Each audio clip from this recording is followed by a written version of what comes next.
grab a cup, and start your engines. You're listening to Cars and Coffee on 91.3 WHJE. Hello and welcome to Cars and Coffee here on 91.3 WHJE. My name is Nathan Ward, and today we are bringing back the show that talks about all things IndyCar, open wheel racing, and some sports cars, but we talk about some news, rumors, driver changes, anything pertaining to the wonderful sport that is IndyCar racing.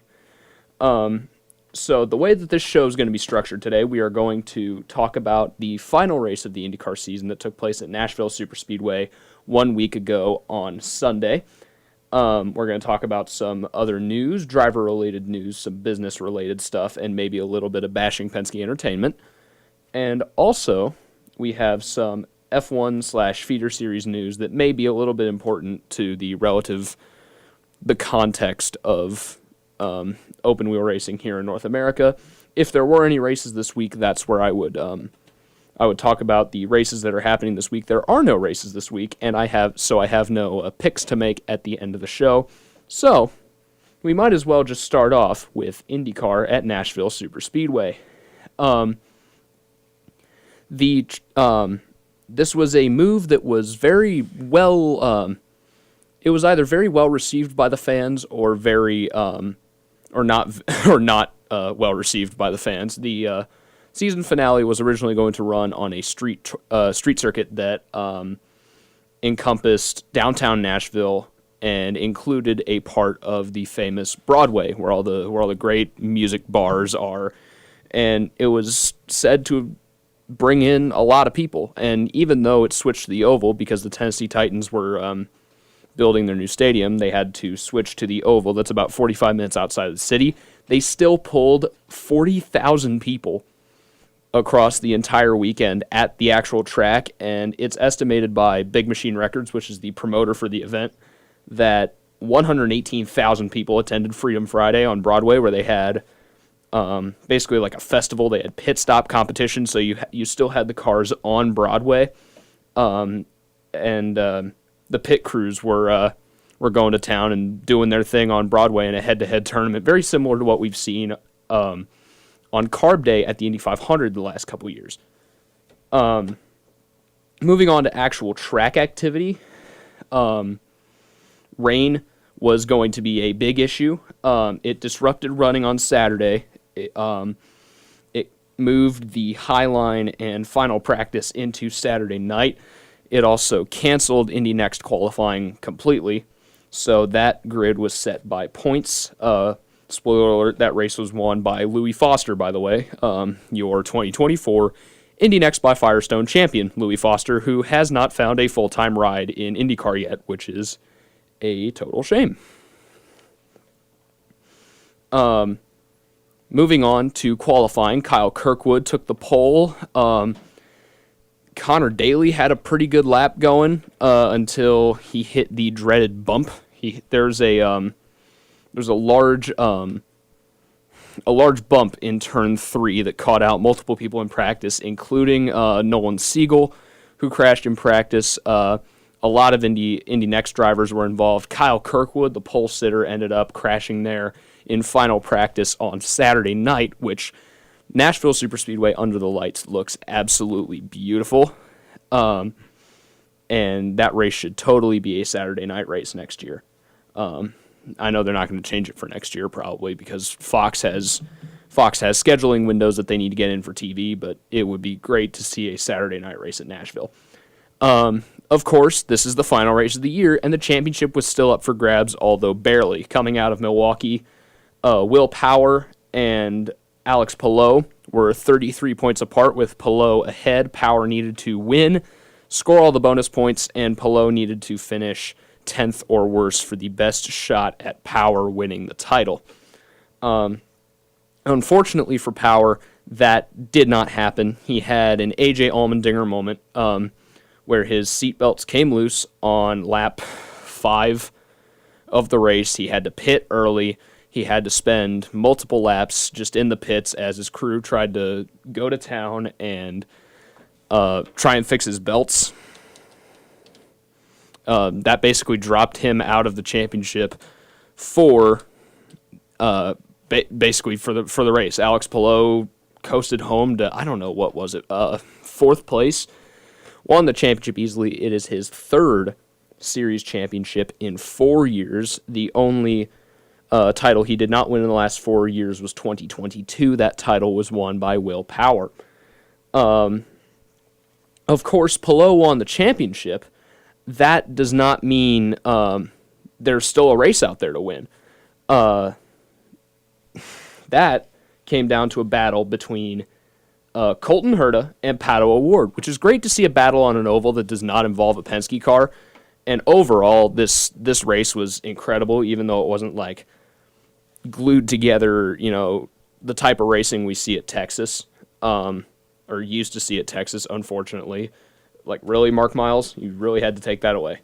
We'll get back to Texas later. I'll rant a little bit more later. But it wasn't like glued together, almost Hanford device, Michigan type racing that we used to see at places like Texas. It was spread out. It was a lot more like Gateway. We still had cars passing each other, which was good. You don't want a boring championship finale, but it came down to Colton Herta and Pato O'Ward. O'Ward was leading with about 5 to go. They came across the lapped car of Stingray Robb, who is out of a ride next year. They came up to him.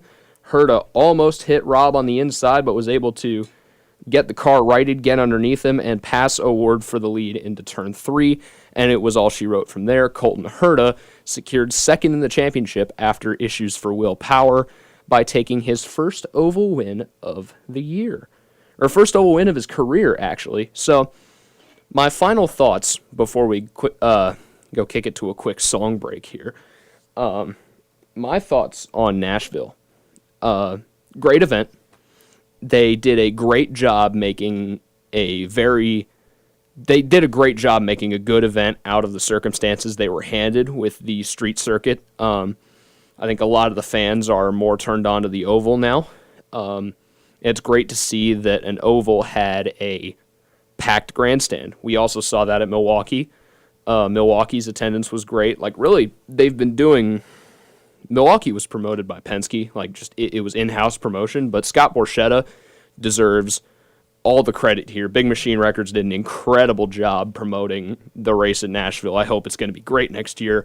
Hopefully they find a reason to move it to Saturday night, because you're only going up against like college football, which, depending on the game, only matters regionally. So if it's not like a Tennessee college football game, I think the TV ratings will do fine, and I think the attendance will do fine for a Saturday night. So when we come back after this song break, we're going to talk about some general driver news. We have the 2025 grid starting to take shape. We have an interesting visit from the federal government to an IndyCar team's headquarters, and F1 drivers testing for IndyCar teams. But before that, we're going to kick it to a song break. This is Dreams from Fleetwood Mac. We will be right back. Don't go anywhere. Cars and Coffee will be right back on 91.3 WHJE.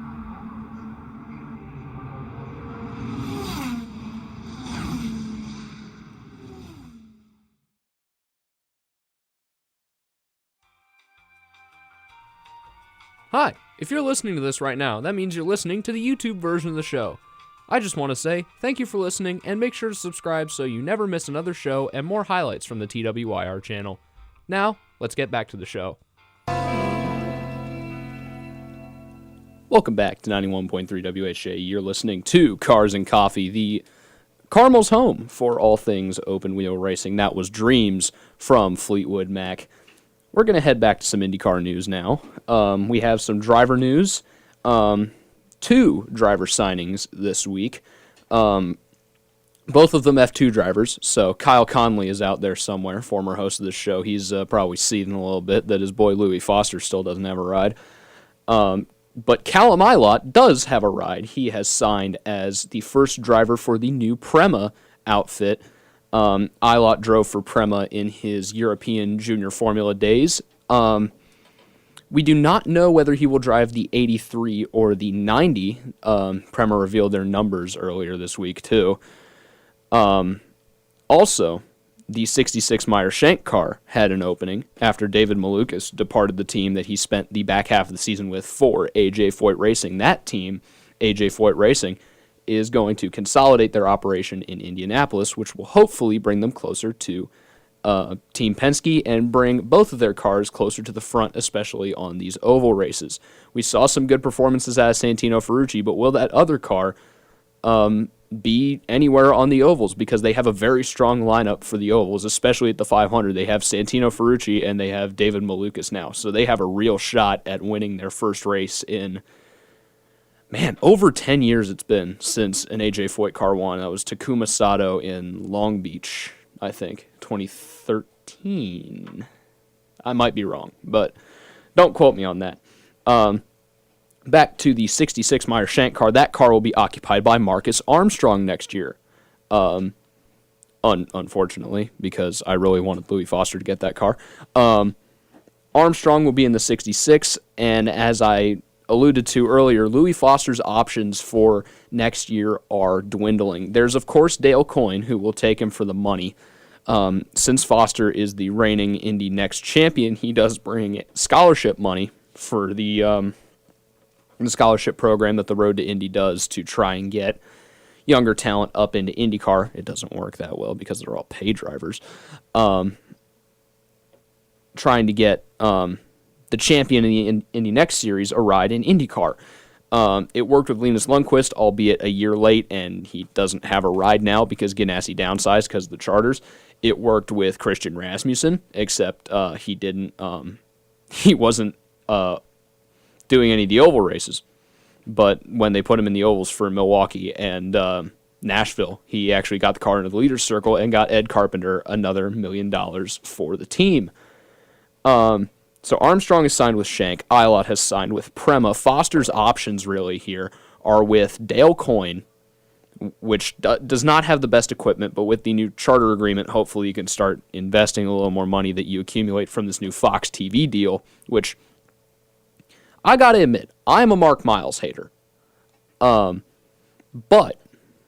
the stuff that Penske Entertainment's been doing to get these teams more money to hopefully close that gap between, say, Penske and, say, a team like Dale Coyne that usually runs, qualifies, 26th every race.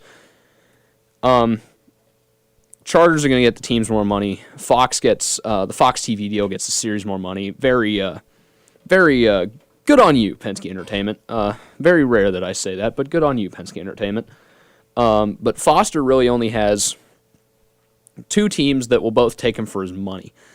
There's Juncos Hollinger Racing that I don't think they would get rid of Romain Grosjean. Romain Grosjean has some solid results. I don't think his contract is up yet either, but as we saw with Benjamin Peterson, multi-year contracts don't mean much in this sport.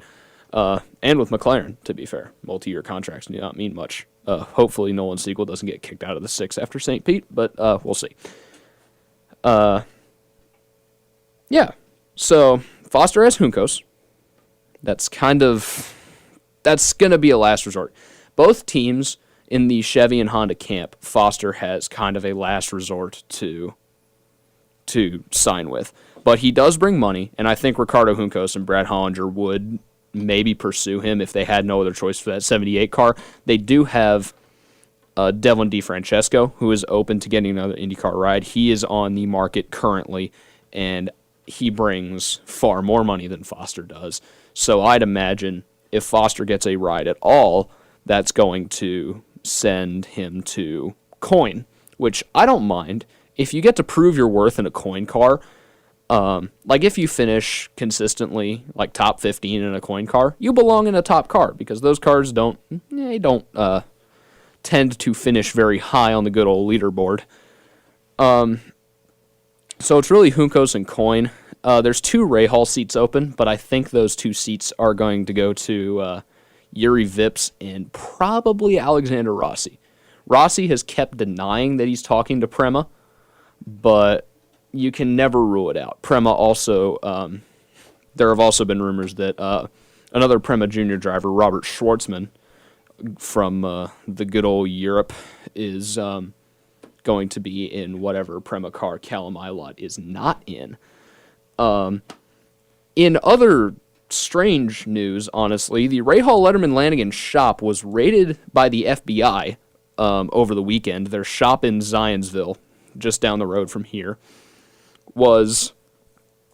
the feds paid them a little visit. This was apparently about an intellectual property case involving an employee that moved to the team from Andretti Global, who's based over in Fishers on the other side of us here in Carmel. So this Andretti personnel member apparently took intellectual property from Andretti to Rahal. So they got they got a little visit from the federal government. I don't understand why they had to get the FBI involved. I don't know how high profile the raid was, if it was like dudes breaking down doors or if it was just a couple guys in suits visiting, talking about, hey, what component is this from? Like, where we haven't seen this on your car before. But that's I did not have that on my 2024 bingo card. We've opened and closed the IndyCar season with drama. We had Push to Pass Gate at the beginning of the year, which was not revealed until Long Beach.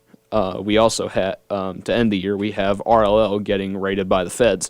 Early speculation about the raid by the FBI was about David Letterman, who's the team owner. He's the first L in RLL. One of the original speculations of why the raid happened was Letterman's ties to one Sean Diddy Combs, but that is apparently not the reason for the FBI raid on the RLL campus over in Zionsville. Now, in some better news, at least better news for the team owners, the charter agreement has finally been signed by all the team owners. This came out today. So this wouldn't have been in the show if I came on here live and recorded it on Friday when I was supposed to come in here and do the show, and then my time slot kind of filled up a little bit, so doing it today. Charter agreement's finally signed. This is going to get team owners a chunk of the Fox TV money, which Fox is bringing a lot more TV money than NBC did, which is great for the teams, great for the sport. Hopefully some of that goes to marketing, because apparently, according to Zach Brown, more on this next week, Zach Brown doesn't think the marketing council exists. He's been added to it, but they have not met. The IndyCar Marketing Council, made up of like team owners like Michael Andretti and Zach Brown, has not met yet, according to Zach Brown, which is an interesting little tidbit. But the final, honestly strange, out of left field news story from this week is that Logan Sargent, recently thrown out of the Williams shop in Grove, over in England, he has now come back to his native America, and he's going to test an IndyCar for Meyer-Shank Racing, which interestingly has both seats filled, unless they're going to a third car, but with the charter agreement, that doesn't really make sense. He is going to test a Meyer-Shank IndyCar at the Thermal Club. I don't know if this is going to be a, kind of just throw him in a random car, see how he does, let's see if other teams pick him up thing, or if this is going to be a future move for Meyer-Shank if they kick Armstrong out, if Armstrong sucks. But Armstrong's not bringing much money, because all the Ridgeline money, all the Journey Rewards money for Ganassi, which is funding those two extra cars, the 11 and the 4, that was all Kiffin Simpson, who is now going to take Linus Lundqvist's place in the number 8 car.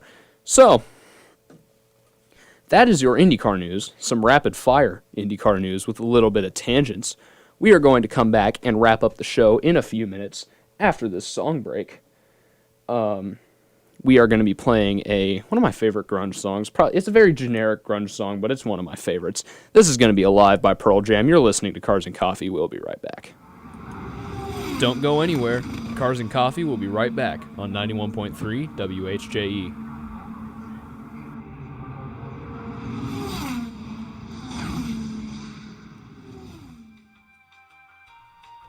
Hi, If you're listening to this right now, that means you're listening to the YouTube version of the show. I just want to say thank you for listening, and make sure to subscribe so you never miss another show and more highlights from the TWYR channel. Now, let's get back to the show. That was a live from Pearl Jam. Welcome back to Cars and Coffee. We're going to wrap up the show here on 91.3 WHAE with some kind of random Formula One feeder series news. Some of this stuff kind of ties into IndyCar, but not really. But it's still open wheel racing, so I care. So I will talk about it. This is something that's been going on ever since the since the Zandvoort weekend in the sun near the end of July. That the Renault engine workers are now protesting the ending of their 2026 engine project, because that's going to put hundreds of employees at Renault's facility in France out of a job, or into a new, I forget what the exact wording for it in the statement was, but something more climate friendly, let's just say. Something like that. So there have been protests at the Monza weekend and the Baku weekend from Renault workers that are wanting to keep their jobs working on the in-house engine in France. So some backstory on this is that the Renault-owned F1 team, Alpine, is not doing so well, and part of it is because they are the only team that uses Renault engines, and Renault has particularly struggled since F1 has used hybrid power. So from about 2014 onward, they've been kind of slipping down the slope towards the back of the grid. It was reported earlier in February, after the disaster they had in Bahrain, where both cars were like last on the lead lap, that the Renault engine, the Works Renault engine, is about 25 horsepower down on the rest of its competition from Mercedes, Ferrari, and Honda, which is really bad because the car's also overweight. It was about 11 kilograms overweight, and it's kind of a rule of thumb that 1 kilogram equals about 1/10 of a second in lap time. So they were way off the pace in Bahrain because the engine was down on power and the car was overweight. The car is now at the minimum weight requirement. But the engine still sucks because they've been freezing the engines. You can't develop engine components. So the Renault engine's kind of just stuck on performance well behind its competition. But so they've announced that they are going to switch to a Mercedes customer engine in 2026 because one opens up. When Aston Martin switches to Honda, they're going to become a Mercedes customer team instead of continuing to build their own engines, because you're spending a whole lot of money for a whole lot of nothing in terms of points and Constructors' Championship money. But the workers from the facility in Viry in France have been protesting at the last couple weekends for Renault to keep their 2026 engine project, which, according to the now former Alpine team principal Bruno Famin, he said that the dyno numbers on the 2026 engine were good. I don't know if that's just like internal propaganda or if he's actually like being truthful, but they haven't fully confirmed that they're dropping the engines, mainly because of the in-house protests from the Renault staff. Another team that seems to be in a bit of free fall is Red Bull. They scrapped their special liveries, their special paint jobs for Singapore and for the race at Circuit of the Americas in October, because they think the car will be too heavy with all the paint on it. So they're going to keep the regular livery,